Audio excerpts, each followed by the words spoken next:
because breathwork is so deep, like the real shit is coming up basically. No matter how you Yeah. call it, it's the breath working on you. Not letting go can be a really serious problem. You can release the triggers, but you also have to adapt your behavior afterwards. As you release that trigger more and more, your behavior will change. The thing that's going to happen is what you actually want or need to happen. Hey, Rosalie, thanks for coming on to the Top Human podcast. Thank you so much. Hi. Yeah, welcome to the show. I'm excited to have you here. For all the listeners, I met Rosalie in Mexico I think it was Puerto Vallarta, at a business conference. It was Playa del Carmen, actually. Was it Playa? Okay, Yes. I know we've done both with that group. Yeah, so it was the year after. Yeah. Yeah. So at the Hard Rock Cafe, or not cafe, the Hard Rock Hotel, done these entrepreneur events, these meetups for the past several years, and we met at one of them.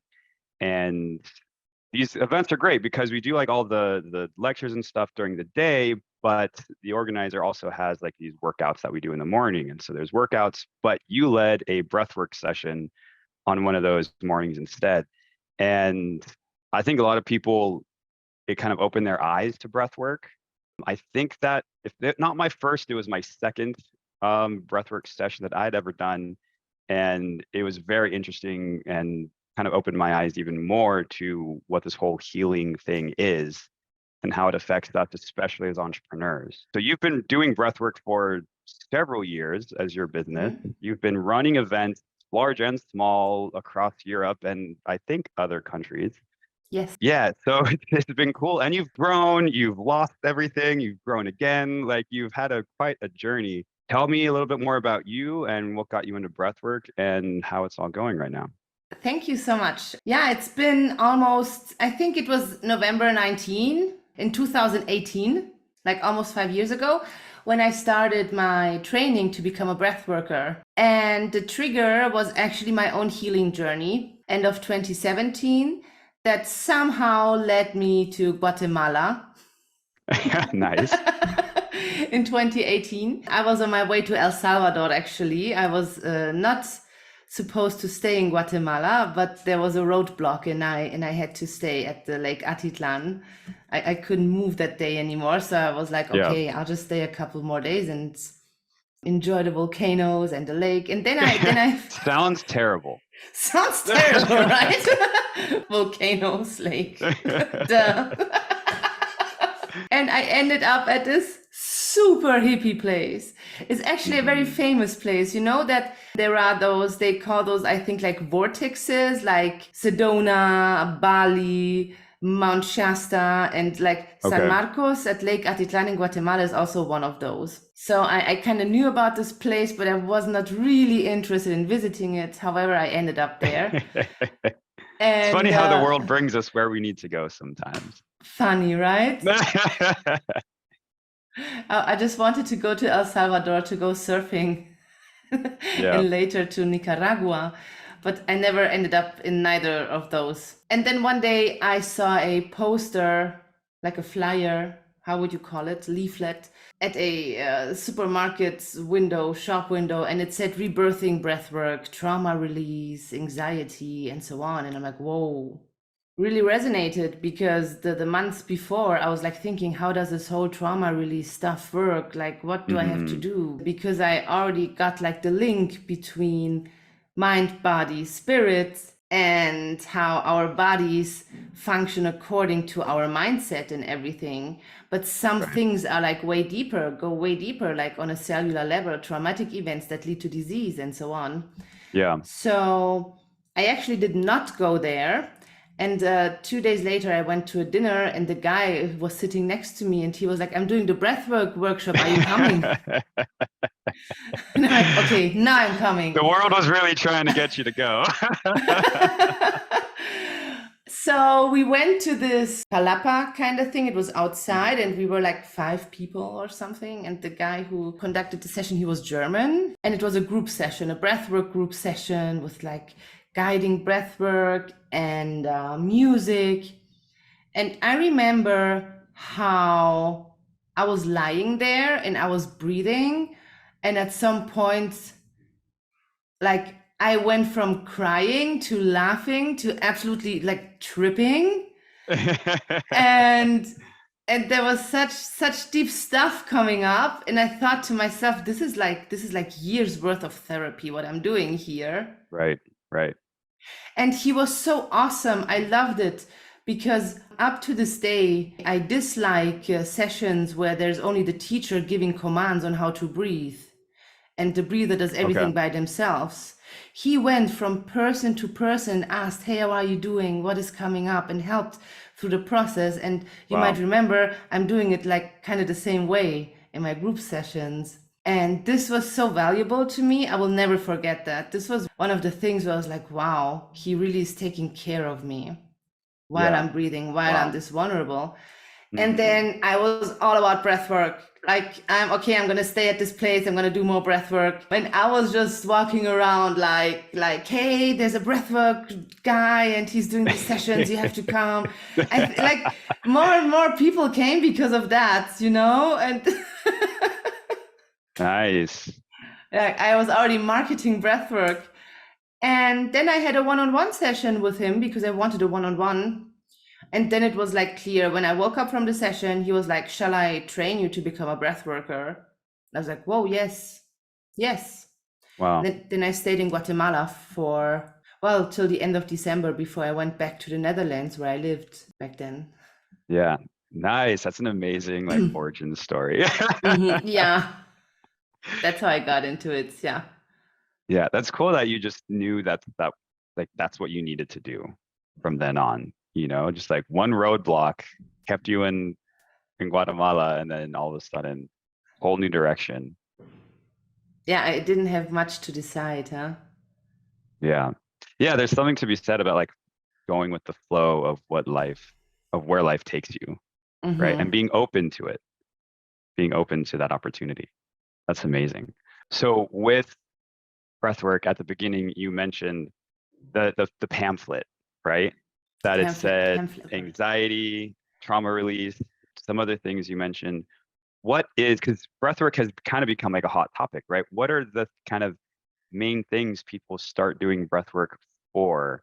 And do they get that or do they get something else they didn't expect when they Whoa, take it? yeah, breath work is such a large topic. Yeah. And I mean, by now I have worked with like 1,000 people from Mm. all walks of life, you say, Yeah. right?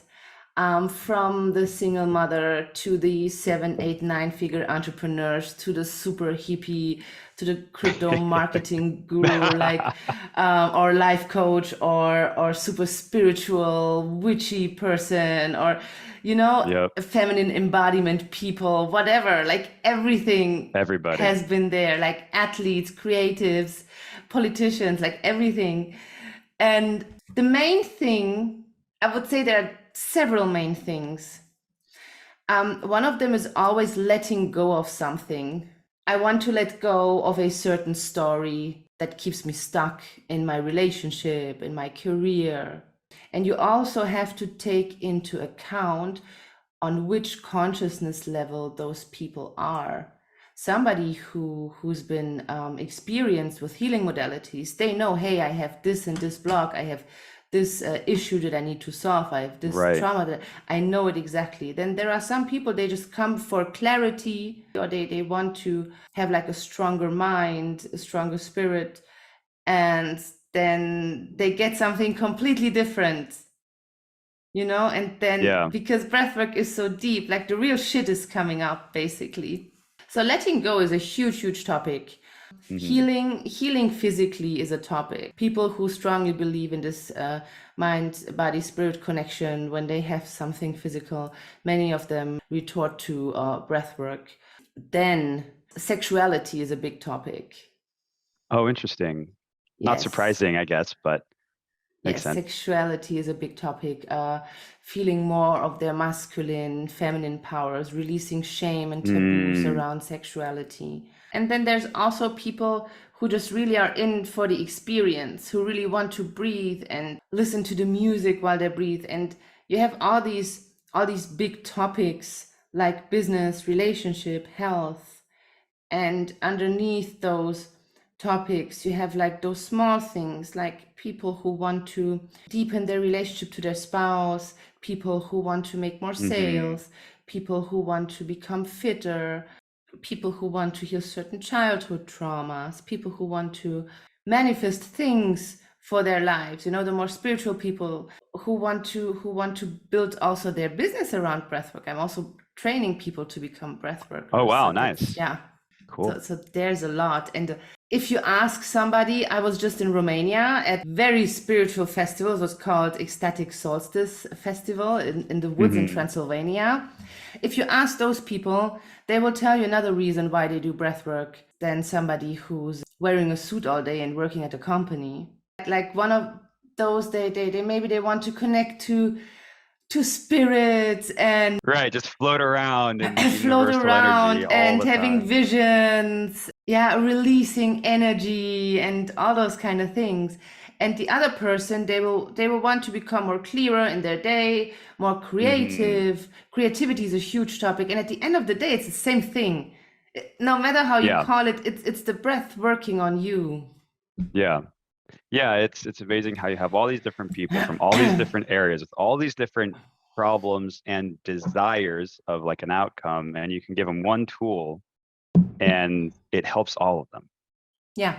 Yeah, that's what I've found in my own work too, with the mind works and the meditation stuff, working with energy. It's like this really is this like baseline lowest common denominator that really can go into all these different areas and in very detailed ways. You said like there's these main topics of like letting go, pain release, sexuality, clarity, but then there's niches within that of like, well, this one business problem or this one thing in my relationship, right? And it really can just like go into all these different areas of our lives and really improve us and help us out. So you said one of the main ones was letting go. And one thing that has really been a push for me on my own journey and something that I'm really passionate about helping people with is how do you let go of stuff?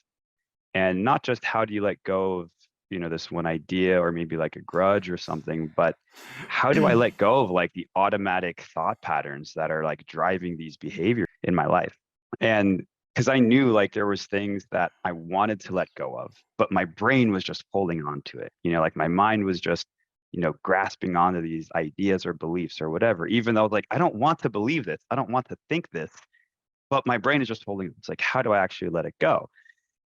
And I've finally, through my own process, I've discovered how to do this myself, and it's related, again, it comes down to energy, similar to what happens during breath work. But I wanted to ask you, from your experience, what exactly is happening there? What's happening in the brain? What's happening in the nervous system to actually do the letting go of the thing?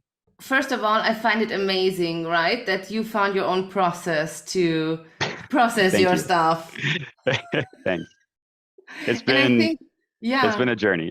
it's been a journey, and it's the most authentic piece that you have for yourself because you basically invented it. You went through the process. Your clients went through the process. It's working. So you are Yeah. completely embodying what you're doing. Thank you. And Yeah, this is so important. I don't think I would have figured it out if I wasn't good at figuring things out, like on my Exactly. own. I don't know where I would be if I wasn't persistent and good at like, I'm going to figure this out no matter what. Who knows where I'd be right now, Yeah, you know? yeah, yeah. And it's the embodiment part that is very important because there are so many people who teach stuff that they do not embody, right? Yes. That they read like books about and then they just teach it, and Yeah. it doesn't have the same transmission, which is again energy. Yes. It's less authentic for them, right? Yes, There's an exactly. authenticity and an intuitive piece that they're not going to have if they Yeah. just read a book and then they start teaching it. Yes. So about the letting go stuff. Letting go is like this huge concept, and it's always about, oh, can you just let it go? Why can't you just let it go? Oh, I want to Right. let go of this. There are books written about letting go. There are speeches about how to let go, and there's every philosophical school, every spiritual school, the Bible, Guided meditations. Atheists, There's so many everyone things. will tell you about the importance of letting go, but how does it work? How? Yep, that's the question. I would actually say that there are different factors, and there are external factors and internal factors. I would take as an example relationships. A breakup, for example. That's a good one.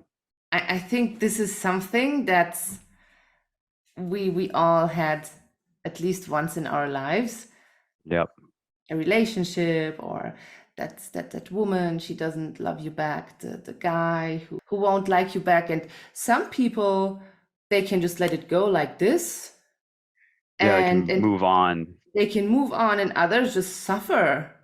Even if there was no real relationship, they just start thinking and spiraling. Oh, nice! You see, that's part of what started podcast. My whole journey, for sure. So why is this? In my experience, in my practical experience, because I haven't read one book about letting go. It's just my practical experience with people, what I know about trauma, what I know about the nervous system, what I know about breath, what I know about my whole network as well, because I'm in many different networks, as you know. It's a trigger, first and foremost, and it's a story, and it's your own makeup of your nervous system and of your childhood. When you have somebody who, this is the internal factor, something is happening to you in your childhood, for example. And as a child, you don't process stuff like as an adult. But as an adult, if the same triggers appear, you will still process it like a child unless you become conscious of it, right? So you have a trigger. So not being able to let go of someone or something, of a situation, is a huge trigger. We cannot let go of this person, and why does this person not love us? I don't understand. Yeah, it's all the thinking. It hurts so much. Like, what do I have to do? Maybe I have to act like A or like B or like C, so she's gonna like me. So I just don't want to feel this. We don't want to feel this feeling of despair or sadness or something, and it's a trigger, and we need to heal that trigger. Right. We can do it that way, that we heal that trigger, that we go into this story, into this belief, into this program by releasing it. For example, through work that you do, your process, for example, through therapy, through subconscious work. I like the subconscious work, also like breath work, because it's like the deepest work, you know. You can't think yourself out of an emotional problem. you can't think yourself out of an emotional problem, no. But it goes like the other way around. You can think yourself into emotions. And you can get stuck in it too.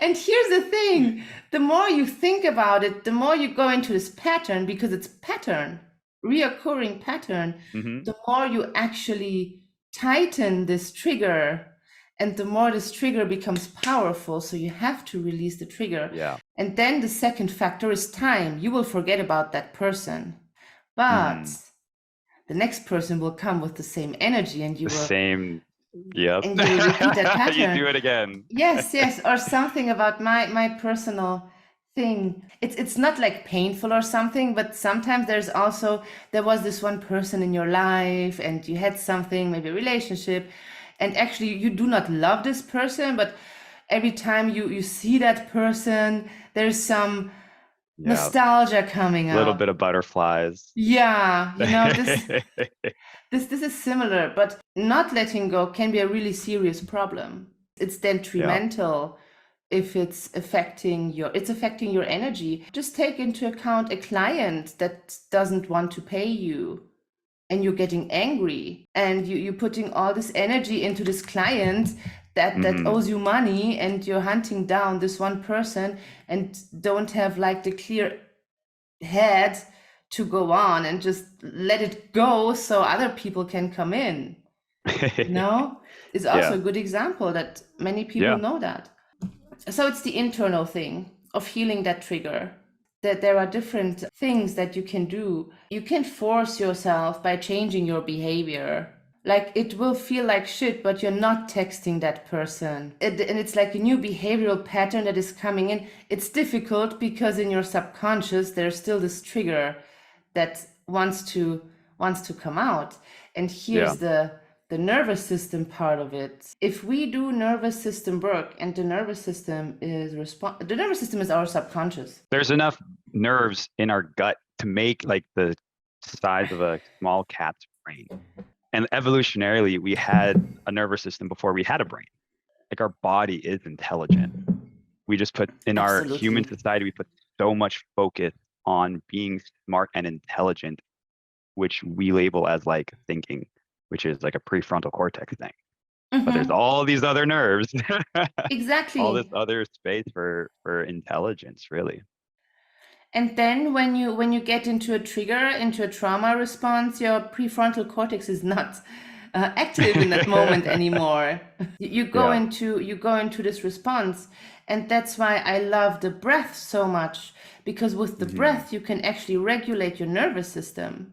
So when a trigger comes up, we can go into either fight or flight, or some people go into freeze. They can't move Freeze. anymore. They can't That do was me as anything. well. Been there. Beautiful. You can regulate that with your breath, with movement. But I would say breath is the most important thing, because when I studied neuroscience, we learned that you cannot control your autonomic nervous system, and that you can't do anything about it. And I think Wim Hof proved them wrong Yeah. afterwards when he conducted those studies. And I would say that breath is like one of the tools to do that. Yeah. I mean, it's one of the few, right? Because the diaphragm is the muscle we control to breathe, right? And that's, if I'm not mistaken, the only muscle that is controlled consciously and subconsciously. And so as you start to interface with it consciously, you're literally like at the envelope of the line in between your conscious and subconscious, because it's the only thing you can control that's also subconsciously controlled. And so you have all these nerves that innervate it, and like all the nerves that go back, like the vagus nerve, right? Like 80% Yes, of what goes through the vagus nerve is going to the brain, not from the brain. So as you interface at that level, at that line in between conscious and subconscious, you really are starting to like participate in that conversation of the sympathetic and the parasympathetic. absolutely. Yes, It's crazy. it's crazy. And when we activate it, we can only release it by letting the trigger come up. Right. You have to feel it. You have to feel it, and then you can relax. So for me, letting go is that. Yeah, exactly. You let the trigger come up, you release the trigger, and then you can relax. That's like a very physical component, but it's actually what's dictating your whole reality as well, like your emotions, your feelings about your emotions, your thoughts. And to really break a pattern is not only about releasing that situation. Oftentimes you have to go back to a childhood memory. You have to understand why this happened. Yeah. Why You am need I that like conscious, like logical understanding of the situation. exactly, like why can I not let go? Why am I such a control freak? And I had this client once, and I will never forget her, because I never experienced any person being so angry about not being able to let go. Wow. Yeah. It's And frustrating if you know you it's want it and you frustrating. don't know how. You can release the triggers, but you also have to adapt your behavior afterwards. You have to override what you've been doing before that. And you Yeah. have And I would like almost say that if as you release that trigger more and more, your behavior will change almost automatically because you've changed yourself at such a deep level. and it's not triggering you anymore. Exactly. And suddenly you think back to situations that were similar, and they're not triggering either. Right. I had Yeah, this because you've processed it. yeah, you process it. I had this super cool session once where she led me back to the very first memory and then the one after, the one after, the one after, like a red line, like a thread, Wow. Wow. And it was all different situations, but it was the same feeling in my body. Yeah, it's amazing. And then there was this woman, and she could never let go. She was always pissed at her son because he didn't want to vacuum clean, pissed at her husband because he didn't help her, pissed at her employees. At everybody. Then she was pissed or like kind of disappointed because everybody had such magical journeys during the breath work, and she didn't. So she didn't let go, did she? So a lot of our time together, which was like, like almost a year, she trained to become a breath worker. Let's see if she's going to listen to this and recognize herself.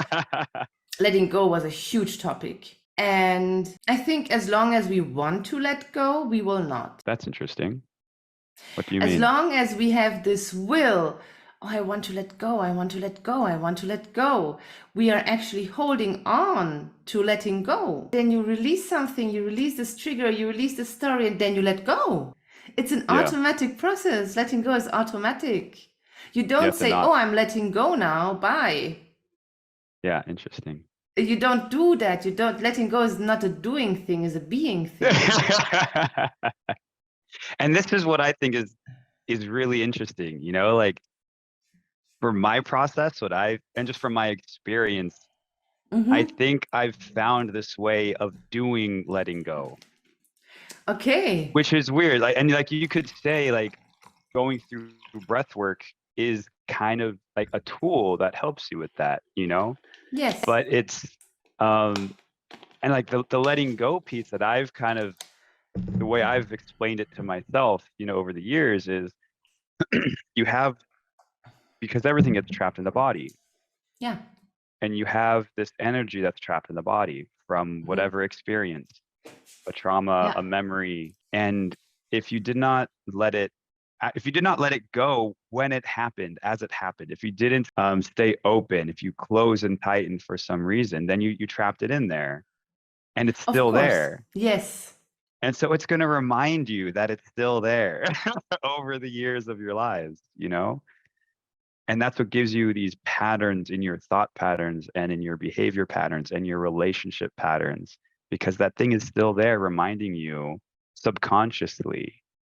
And it's creating these behaviors and these actions in your life and in your brain and in your nervous system. And just like you were saying, like until you let go of that trigger, then it's not going to change. And to let it go, you have to feel it. But that can be an uncomfortable thing for a lot of people. So would you say this makes the letting go process active? The way I do it, yes. Yeah, it's an active process. And I would imagine the same thing with breathwork. I haven't done breathwork in a little while, but there's, at least what I'm fascinated by, because it's very subtle and there's details, you know, and it can be really hard for some people to just completely like let go. So it's not for everyone, but if people want something that's a little bit more active, it's like, okay, like here's something we can do to find that trapped thing. Yes. And learn how to actually let it go by inviting it in and letting it come up, you know, which happens during breath work a lot of times, right? When you're just focusing on the breath, all these things do start coming up kind of automatically, which is kind of a great shortcut too. It is. So for me, it's actually, the letting go is for me more like the outcome. Right. Yeah. For me, when I do breath work, this is what it feels like for me. So I'm doing breath work and I'm letting that trigger come up. For me, it's more like I'm letting it come up and I feel it, and then I'm letting it go. But I never go into a session telling myself, oh, but today I really have to let go or something. You just have the process. I have the process. Yeah. So this is how I feel it for myself, you know? And this is how I'm also explaining it, that it's really a being thing for me. Like you do the whole thing beforehand, obviously, but like I want to let go, and now I'm going into this meditation. I'm gonna let go of that woman. I want to know how often this works. I had to do something similar to that actually. Um, literally. So this was interesting. It was at B&P this year at this entrepreneur event, right, in Mexico. You weren't there, but No, we'll this see you at year the I next one. wasn't. And there was this girl there. There was this woman there that I became attached to in just a matter of days. Right. There was something about her that hit that attachment style, right? Kind of that trigger in me. Ooh. And I became, very attached. Um, and it was one of the mornings, like right before everyone was starting to leave, that I was subconsciously in these thought patterns and these texting patterns and whatever of, like just unhealthy. And I could tell like, this is not okay. This is not good. Like I'm back in this pattern of these, very similar. It's like this girl from college, right? Like you were saying before of like, if you don't heal it with that one, then you're going to get another person who's going to trigger the same thing. And if you don't do it, then you're going to meet someone else who triggers the same thing. And so this happened in the matter of a week. And so then I had this morning one day towards the end, I think it was like the Thursday or Friday, where I was like, I need to let this go. I was like, I need to like let go of this attachment. So I woke up, just sat in bed and did at least my process, my MindWorks process for I think about an hour. I was sitting in bed and just focusing on, the process is like focus on the feeling and like bring it up and release the energy behind it. It's an active thing. It's a subtle thing. Like it's a skill you have to learn, which I mean I taught myself over the years, but it was literally like I can feel like the energy just like tingle and fizzle away as I do this. And it's not just like a one-time thing. Oh, I did it in 5 minutes. Now I'm good. No, it's like, no, this is active, like digging, looking for stuff and ripping it out kind of a thing. I think that's one thing about breathwork, which is nice, is it's less effortful to do the work. You do the breathing and then let go of kind of control of that. And then, things are gonna start happening and releasing. And there's more questions I want to dive into that still. But this morning I was like, I need to like do this and let go of all this stuff. And after about an hour of that, I was feeling better, had more clarity, less brain fog. And I was able to like consciously think about what was actually going on and realize this was like this trigger from this thing from previous woman, pattern happening again. Okay, now that it's here, I can do the work on it. Because you can't always do the work on something if it hasn't come up, right? Just like you said, you have to sometimes talk about those memories first to get those memories back up and those feelings to then do the work on them. So this was an opportunity for me to do the work on this trigger. And so anyway, long story short, it for me, it's like this active process. But yeah, after about an hour of it, I was like, yep, all right, my tool is helping. And then you were like, okay, blocked. Bye, Felicia. Who are you? Have we met? Not entirely, because I mean, for me, like when there's somebody like that, like there's always that thing about them that makes you like, oh yeah, like, kind of like what you said. It brings up like those butterflies or those emotions or whatever, because like they're a special person to you in some way. So not completely, but it was definitely like drastically less of an attachment. So, but I have a question. I mean, what you did was like masterful, because 90% of the people, they will not stop in their trigger. Yeah. They will not become aware of their trigger. They will just go on. Right. So did you have romantic interactions? No. It was like you said, it was all in my head. It was all in your head. It was all in my head. That was my next question. It was all in your head. So she didn't even do anything actively to. No, it was all in my head. Did you the tell problem, her? at least for me. Yeah, no, I totally, like we talked about that afterwards. I was like, hey, I'm sorry, I was like in this trigger, like in this pattern from years ago. And she was like, okay, cool. No, she was like, let's go for a date. Let's have a drink. No, she was like, yeah, thanks for telling me. And yeah, we're still friends. We still chat every Awesome. morning. After this call, I want to know who it was.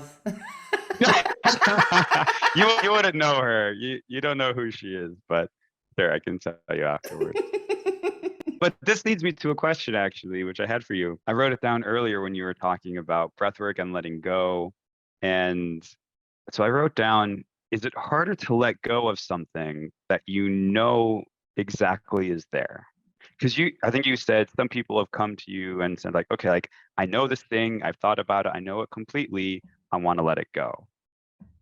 Does the ego get in the way? Does the conscious mind get in the way? Like if you know that there's this thing, are they holding on to letting go too much and like it still doesn't happen? Like, is it easier to let go of stuff if you just have this routine that let's say you do breath work once a week? Is that a better way of starting to let go of things in general? Or is it okay to like, no, like I have this thing, I want to let it go. Like, let's do the work on this specific idea or attachment? That's a very interesting question. And while you were asking, I was like, okay, so if we do not have a specific thing, are we still gonna ask the question, how do we let go? Well, if you don't have a specific thing, you'll still get benefits from doing Of course, the of course, of course. You process. don't have to be like, you can be the best in shape, best in business, Hmm. best in relationships, happiest. You can be Jesus and, still like breathing. Yeah. You don't need Yeah. to I'm have just wondering if you anything know. consciously in order to benefit from breathwork. You don't need to suffer Hmm. from anything consciously. Like Mm. you can be super, super happy and everything. So I think that because people are in this automatism, Just like an automatic way of being, like yeah, autopilot. autopilot. I would say, okay, now I have to rethink your question again. Well, I guess let me ask it a different way. Yes, For those of us that overthink and overanalyze, if we yes, have some kind of trigger or something that we know is there, uh-huh, we can think about it and analyze it and go to talk therapy and whatever and like yes, completely understand why I have this, mm-hmm, how it makes me feel, when it comes up, mm-hmm, what it does to mm-hmm. me. But none of that actually does the letting go, right? That's None just of you're that does the getting more letting go. logical understanding.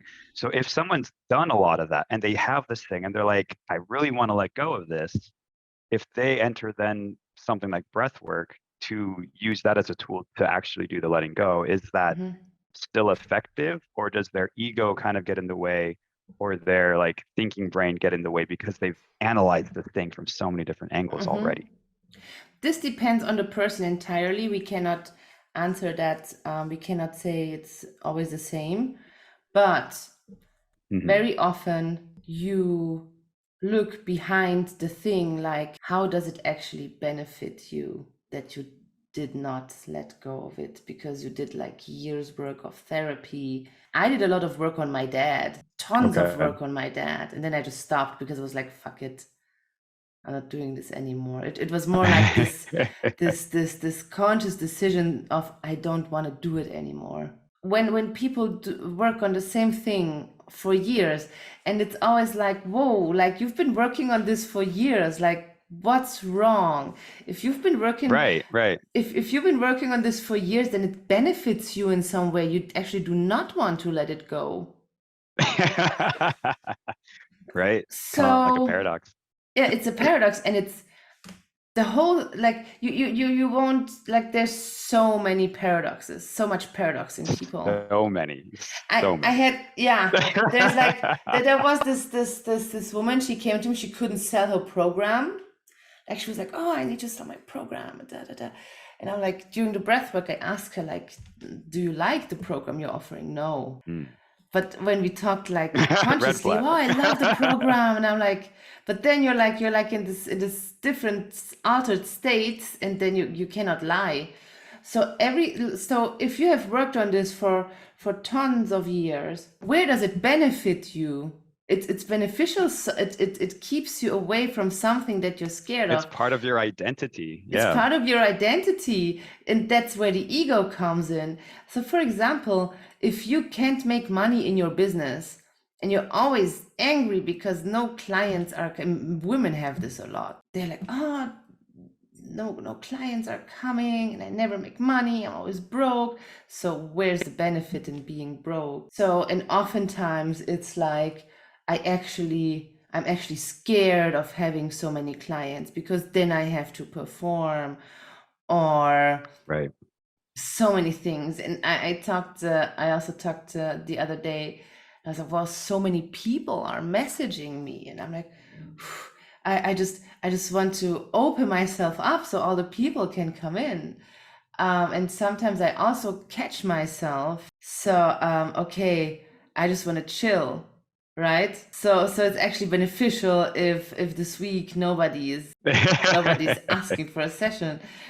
And this is a pattern, and it's not good because it actually keeps you small. And then we really have to go behind the real reason. It's like with people, it's like with being overweight, for example. Okay. So there are people who will do sports, they will eat right, and they don't lose fat. The fat is also protecting them from going out into the world and showing off, protecting them from finding a new relationship. Attention, probably. Attention, exactly. It's not always being lazy or doing something wrong. So yes, so we go to the reason behind that, because if you can consciously say, oh, I want to let go of this, and you can believe yourself. You can absolutely believe yourself. I want to let go of it. I want to let go of it. But actually there's this moment of really letting go, but your system does not know what is behind that letting go. You don't know what it is, and that's super scary. And it will keep you in the same pattern because it's familiar to you. Like, why do people go to therapy for 1 year, 2 years, 7 years? I don't understand. And they talk about I the same wonder the stuff same over thing, again. Such because it a doesn't waste of actually do the letting lifetime. go. No. It doesn't, you can analyze it, you can understand logically, but it doesn't, depending on the therapist, Yeah. right? It doesn't actually make the changes that need to change. Because a therapist does not work with the body. And they And don't know the intricacies of the mind all the time, right? no. They have patterns from books that were written forever ago about CBT and stuff like that. It's like, all right, but does that actually release like the cause? You know, it's not a tool to like actually make the changes. It's more of like a process that you kind of hope works. Yes. And I have to say that there was always this one moment with my clients where the knots kind of popped. And very often it was a moment of surrender to that very Hmm. thing. Surrender of like, I'm okay with having this Surrender, now, like, or okay, I'm fucking accepting this now. like I'm over I it, don't whatever, want this is part of anymore. me. Yeah, and it's a very it's like breath work and therapy. It can also be a very accumulating thing, you know. Hmm. So subconsciously you are working on it, and things just start opening up, and you yourself feel it in your body, because it's the whole surrender thing and the thinking thing. It's not a body thing, right? You don't say I'm surrendering now, but your body is like this. Yeah. What are you saying? I am relaxed. And what's worse is like, I remember me before where my shoulders would be up here all the time. And then I'd recognize that. And I'd be like, why are my shoulders up by my ears? And then I would drop them down. Yeah. And then like a minute later, they'd be up here again automatically. And I'm like, why? Like, why does this keep happening? Why does my body just like tight? And I let them down.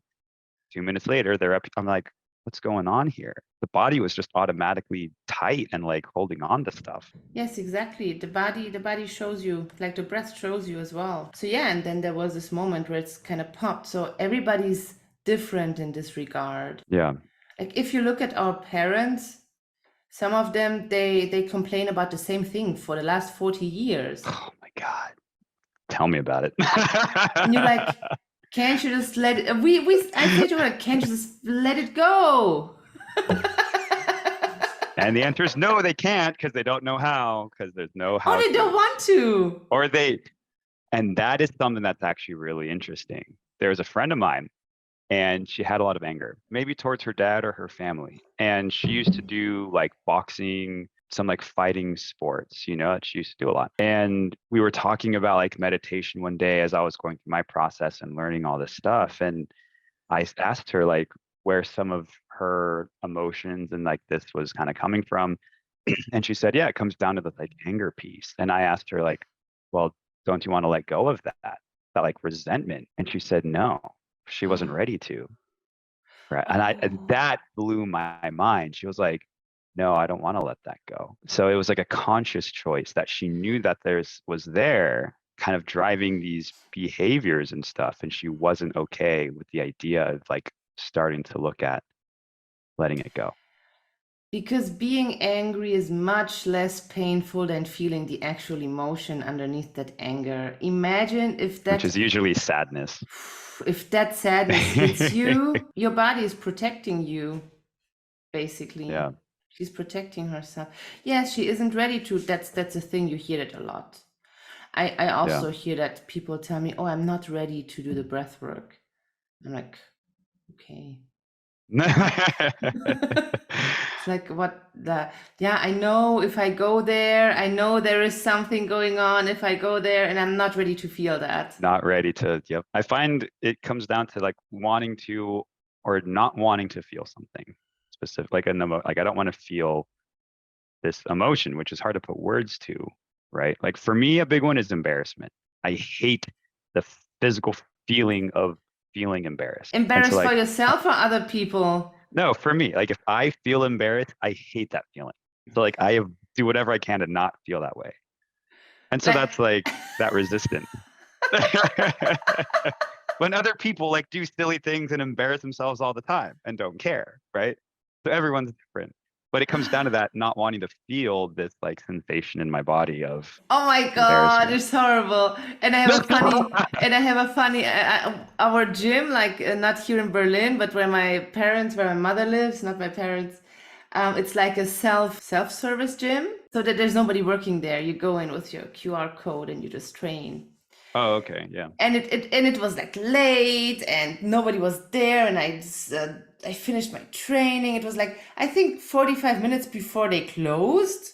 Okay. So I was in the locker room and I had my headphones in, and I was like, okay, I'm gonna do one last dance here in this locker room. And I was dancing and I was like, okay, it's like 45,000 people in front of me, and three guys come in and laugh at me.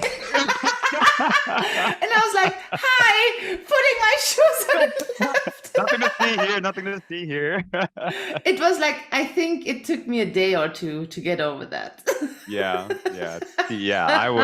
I would just die.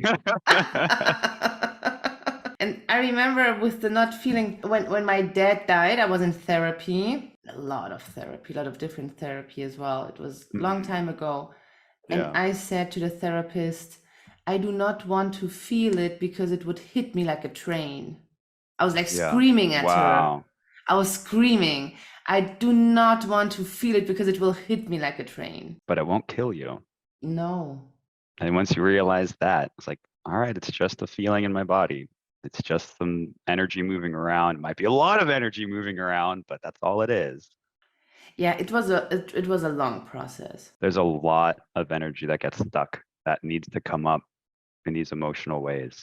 Exactly. And it blows my mind. Yeah.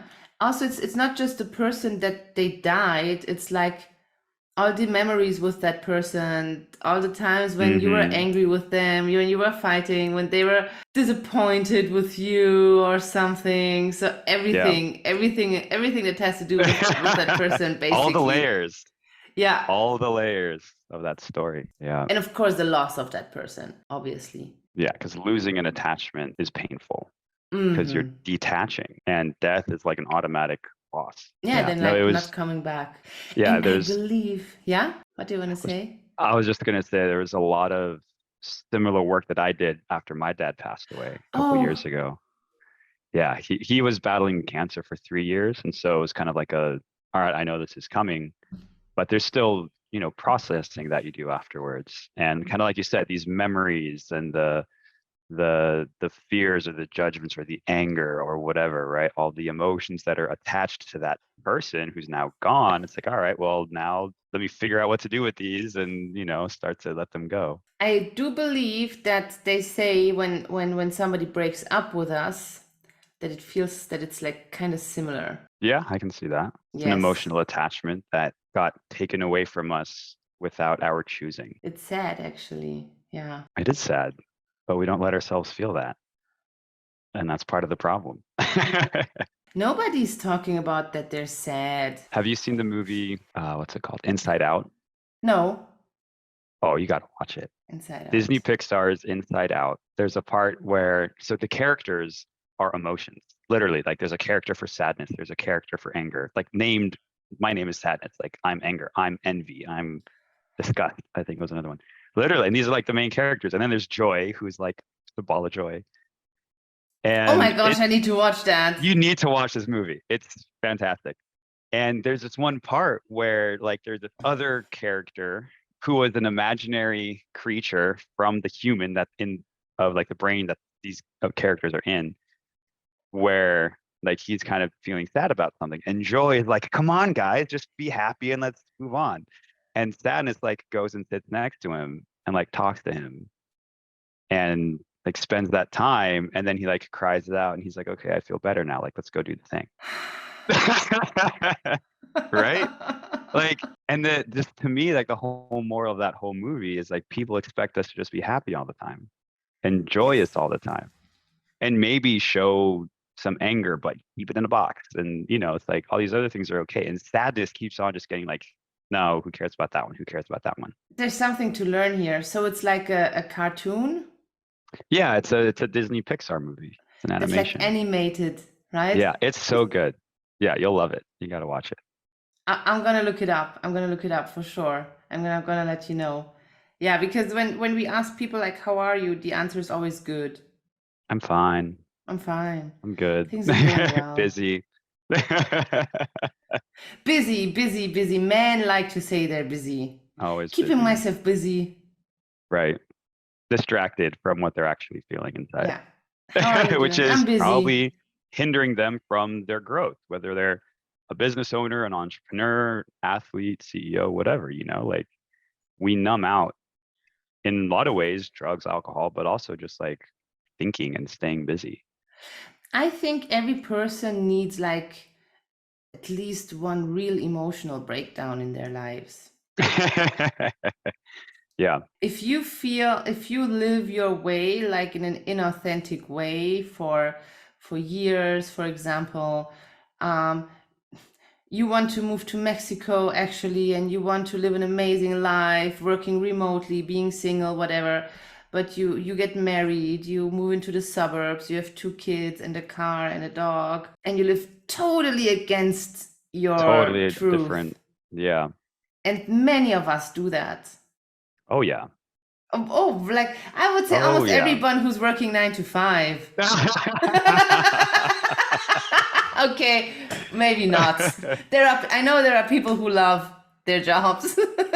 Well, and like But some of them put family first, yes, of and like course. work and lifestyle is almost Yes. secondary. Yeah. But like there are so many people, there's so much dissatisfaction with who you are, with what you do, and I think we need this moment where all of this like catches up with us. Yeah. So we stop living that lie. But you still have to do the work from that point on and Yes. decide to change. But that's when you are forced to do the work actually. That was me when you hit rock bottom. You're like, Yeah. well, I guess I'm only going up from here. And then you realize, oh, there are kind of couple more rock bottoms. Well, everything goes up and down, right? You go up and down on your way up or down, Yes, but hopefully you're going up, but you're still going to have, just like the stock market, right? You're still going to have exactly. downs on your ways up, which is why, tying it all back, it's good to have this like consistent routine process, whether it's Mindworks meditation, whether it's breath work, that keeps you on the upward trajectory as you're going through these ups and downs. That's what I find anyway. It's like a really good like stabilizer. I want to try yours. Yeah, and I'd love to do more breath work. Yes, we can swap a one-on-one session. Let me ask you one other question before we get into the end of it. You mentioned at the beginning when you do your sessions with your clients, and I think even as you were learning, there's a lot of crying and laughter and maybe screaming that comes out, during a session. Obviously, everyone is different, but do you see that that's a consistent thing, that there's always some kind of emotion that comes up that's strong and intense like that? And is it a No. pattern? Is there always like more sadness or more anger or more laughter? Like any patterns that you see with those emotional releases? This is very important. Very often people come into a session and they are They're expecting to have a breakdown. And then after the session, we're like, yeah, the session was amazing, but I didn't cry. Right, Or I didn't scream or something. Oh, I relate to that. So first of all, it's always the thing that's going to happen is what you actually want or need to happen. Mm-hmm. At the end of the day, it's just what is prone to happen. And there are different factors of how a session is going. For example, when I do my online events, they are very artsy. Like I have a DJ playing for us, like Right. super nice music, like electronic music, drony music, techno music, very emotional music. Like he's so freaking capable of capturing the breath journey, like in a Wow. sonic way. It's just insane. Yeah, he's amazing. That's cool. And then I give the journey, and it's never just giving commands on how to breathe. I really like to use different rooms where I lead them. I use metaphors. I use symbols. It's very, very alchemical as well.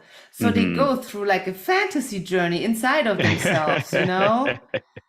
And it's magical. And I like to use trigger words, for example, that helps them going through shame, that helps them going through sadness, that helps them recognize who they are, who they want to be, and so on. And it's like a whole storyline. And then this is like the frame of the session. So when you have like 40, 30, 50 people in a session like that, I always say the music is as important as the breath, actually. You will never have the same processes with different music. 100%. No, music is designed to be emotional and sensational. Yes. And that's directly interfacing with your your journey. Exactly. And so I do this guided journey. And so the people who are breathing is very interesting. They all do the same journey at the end of the day at this event, but they react differently. They see different things. They react differently emotionally. And some stuff they maybe will not relate at all to what I'm saying. And some stuff they will relate a lot. And there are people who fall asleep. And then they wake up, and then they will say, whoa, this was such an amazing journey. Yeah. Wow. So you have those, and it's like you have one energy, one group energy, but still everybody's doing their own journey kind of thing. And what I realized that those journeys, they are very euphoric. Okay. But they are also built in a way that emotions can come up and stuff, and then we kind of go upwards, right? And then we come down. So there's a lot of they come out completely blissful and happy and whoa. And oftentimes what I see is that, or not oftentimes, it's actually always the case, that there is also a tendency. So when you give, for example, when you give an offline breath journey, it's very different. So people are lying next to each other, and there's a tendency. So 2 people start to cry, suddenly 5 people are crying, 7 people are crying. and then there's always these 3 people who are like laughing their ass off. And then there's a couple people who are just quietly breathing. And sometimes it's the other way around, you know, but it's kind of, it's contagious. Sure. But you cannot say that it's not the case that in a session that everybody's crying or that everybody's screaming. I would say the more extreme, quote, extreme, it's not extreme, but like the thing where people jump up and scream and is a very small percentage, actually. Yeah. Crying is very common. Crying is very, very common. I always say like the whole spectrum is possible. The whole spectrum is possible of emotions. And what I always say, no matter what, after the session, you're going to feel even better than you feel now. Yes, definitely. Everybody has the after breath glow. The after breath glow. Yeah. I like that. Well, before we wrap up, where can people find you? On Instagram and Facebook. What are your handles? Instagram is And we can breath post, we'll complex. post the links. Yeah. I'll put the links in the It's notes. the breath complex on Instagram, and Facebook is a bit complicated. It's Rosalie breath complex Somogyi, Hungarian last name. In the Did that answer description. your question? Was that your question? Oh, sorry. Yeah, because it's interesting with a journey, you know, if you especially in person, if you have a room full of people, how some of them could be like a couple of them are laughing, or some of them are screaming, or some of them are crying, or some of them are just quiet. So you have these like multiple energies, or if everyone kind of like goes through these waves together.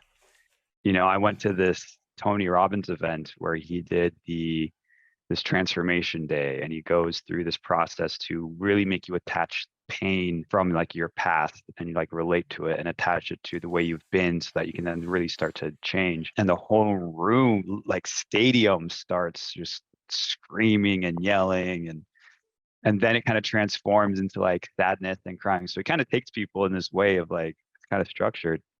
um but no, the question was more just around like, there's this pattern of emotional release, and it changes for people, right? Sometimes it's whatever they individually need, Mm-hmm. right? So some of them it's anger, some of them it's sadness, some of them it's just joy and laughter, and some of Yes. them it's maybe just silent, and it's like a physical sensation thing.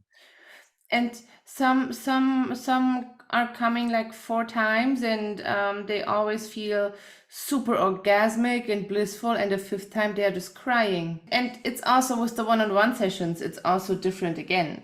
And I always say it's like your subconscious is like an onion that you peel back layer after layer. I know it Yep. sounds so corny It's or the perfect something. metaphor. No, it's the Yeah, perfect metaphor. I use it all the time. me too. And the Yeah. stuff that is coming up is coming up. But you can, of course, ask questions. This one topic, for To example. dig Yeah. into it a little bit. That's powerful stuff. Because then you get to that center of that onion Yeah. eventually. We just cut it open. It might make you cry, but that's good. You want that release. You want that. Well, last question for you then, Rosalie, before we jump off for today. Top Human stands for triple optimized, with that being mind, body, spirit. So it's all about how do you optimize all three aspects, and not just be, you know, super successful or super fit, but have like a weak mind, or like you're not aligned with your potential in life, you know? So what does that mean to you to be, you know, optimized in mind, body, and spirit, all three of them? For me, being optimized in mind, body, and spirit is basically that in your area of business, relationships, wealth, health, that you do not have, that everything is as optimized as possible, because all of them, they all go into each other like Right. Like a if one puzzle. area isn't going well, the other areas won't go well either. Yeah, I completely agree. But they're all So related. They're all interconnected. they're interconnected. Yeah. Yeah. Okay. Basically, it's that you Yeah. are absolutely satisfied in all areas for yourself. That you yourself Mhm. can say, I am optimized, and that you recognize the importance of this interconnection, of this holistic system that you are. Totally. And you are holistic not only in your body, you are holistic with your business, you are holistic with your relationship, you are holistic with your whole reality around you. It's almost like that saying of a chain is only as strong as its weakest link. Exactly. So if you know, let's say you're really strong in business and you're physically fit, but if your mind is weak, then chances are your life in general has that weakness, you know, Yes. pervading throughout it. And I think we need to educate more, especially on the link between health and business, for example. On the Yeah. link between healing your own patterns and triggers and Hmm. like transformation in business. Yeah. And the mental component, like Yes. we talked a little bit before about like the nervous system and working with that, and how Yes. that really does translate into like your external world as well. Exactly, because we do live in a hustle culture, and like Yeah. sympathetic nervous system is absolutely celebrated. Fight or flight, hustling, Right. lots of Keep going, stress. keep Oh, going, I'm keep going. busy. Push through it. Yes. Yes, exactly. But I think that we are going through a change on a large scale. Like as a society. Absolutely, absolutely. People are looking for ways to optimize. They are looking for ways to get healthier.